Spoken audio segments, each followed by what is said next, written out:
In today's video, I'm going to give you 5 things to look for when observing a text.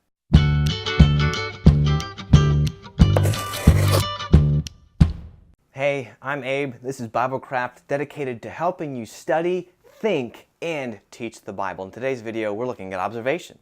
When reading the narrative sections of the Bible, there's some things, some features, they're just called poetics, that help us understand what the author wants to tell us. The biblical stories can kind of seem boring, but they're not. They've got so much in there, and the more I study, the more I keep looking, I go, man, what?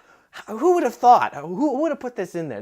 That's incredible. I cannot believe this is there. If we think reading the biblical stories is boring, man, you're just not reading them carefully enough, because there is so much there. So much that I haven't seen yet, and I'm excited to begin to learn and to study and to see even more. The history of the Bible, the setting of the Bible, is a very mysterious world that we don't know much about because we haven't lived in it. We can learn more by studying it, but we need to learn how to think how they think. And one of the ways we can do that is to understand the way they tell stories. These features of a story are called poetics. Adele Berlin says that poetics is to literature what linguistics is to language. These are found in the narrative sections, particularly of the Hebrew Bible or the Old Testament. And these are coming from Bruce Waltke's and Old Testament Theology, some of these features that I picked up along reading his book. Motif.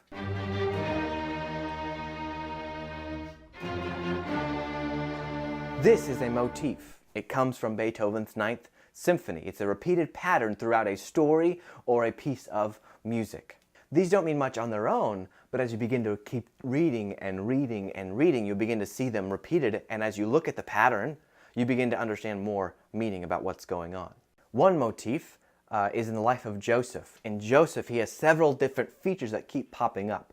So the idea of dreams keeps popping up in his life, or prison or pits, and silver as well. So with dreams, you've got, he's got his own 2 dreams when he's a young guy about 17 years old, and then he gets thrown in prison at some point, and then he interprets the dreams of the cupbearer and the baker, and then he interprets the dreams of Pharaoh, and so dreams kind of are mentioned throughout the whole text, as well as silver. He's sold for silver as a young boy to the Ishmaelites, and he ends up giving the silver back to his brothers as they come down to get food from Egypt. And then you've got Benjamin, who has the silver goblet of Joseph in his back sack as they go back home. Water is also a motif in the life of Moses. He's got the baby, he's got the water that he's taken out of as a baby. He passes through the Red Sea. He strikes the rock. The water turns into blood. Water is a major theme in the life of Moses. I'm not sure if motifs can span books of the Bible, but they seem to span books of the Bible. I don't know if they still can call them a motif.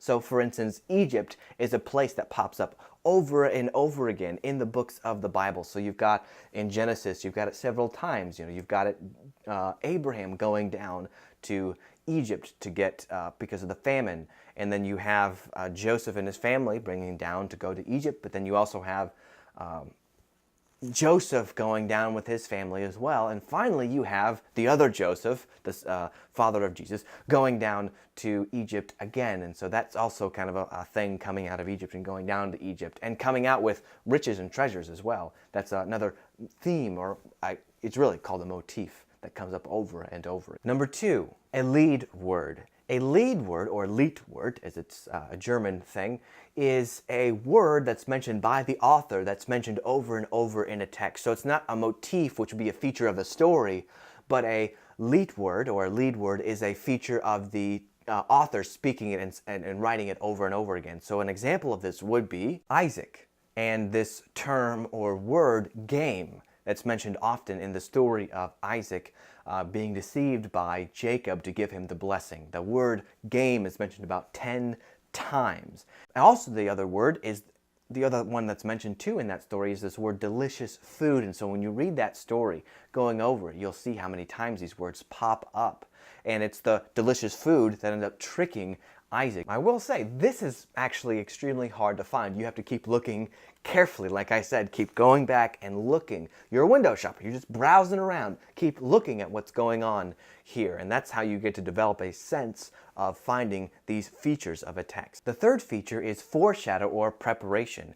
In Genesis chapter 25 and verse 28, the author says, Isaac loved Esau because he ate of his game, but Rebekah loved Jacob.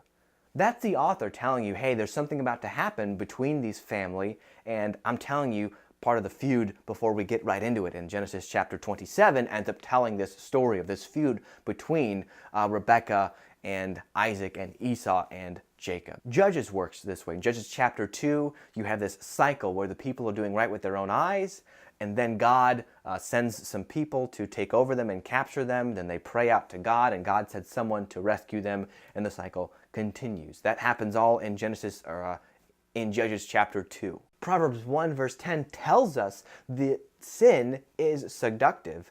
And then in verses 11 through 14, it shows us how sin is seductive. And then verses 15 through 18, it tells us the result of the seductiveness of sin. So the chapter 1 verse 10, that's the generalization, the overview before getting into the specific. There's a special type of foreshadow or preparation, and that is called typology. And typology I'll probably spend a whole other video talking about, but that's just how things in the Old Testament are realized or fulfilled in the New Testament. A lot of those have to do with Jesus himself, but typology is another thing to keep looking for and focus on and think about features of the text. One of these features is Mount Moriah. Mount Moriah is the mount in which Abraham sacrifices Isaac, or almost sacrifices Isaac on, and then it becomes the exact same place where the angel of the Lord stopped after David numbered the people, and that's where the temple is built.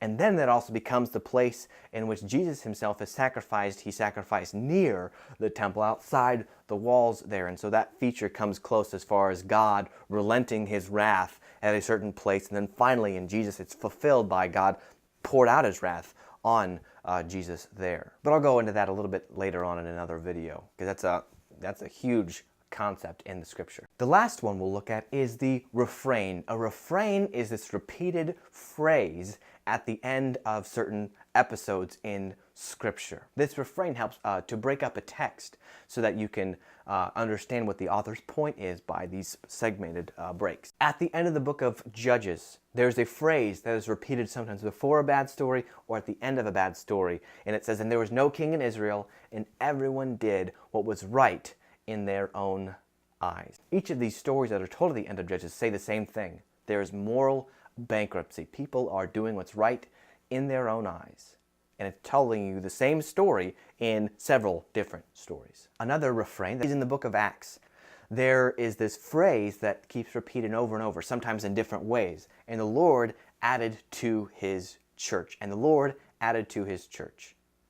That's the end of today's video. Hopefully that'll get you excited about studying your Bible and looking a little bit closer about what's going on there. When we read the Bible, especially the narrative sections, we have to recognize that whoever wrote this, they were experts at their craft. They were good at what they did. And we can look for these little details that seem mundane and silly, but once you understand what the author was trying to say, the impact, man, it is beautiful. When we read the Old Testament narratives and then the New Testament narratives, we must understand we're not just reading stories about history, but stories that are written in such a way for us to learn from them.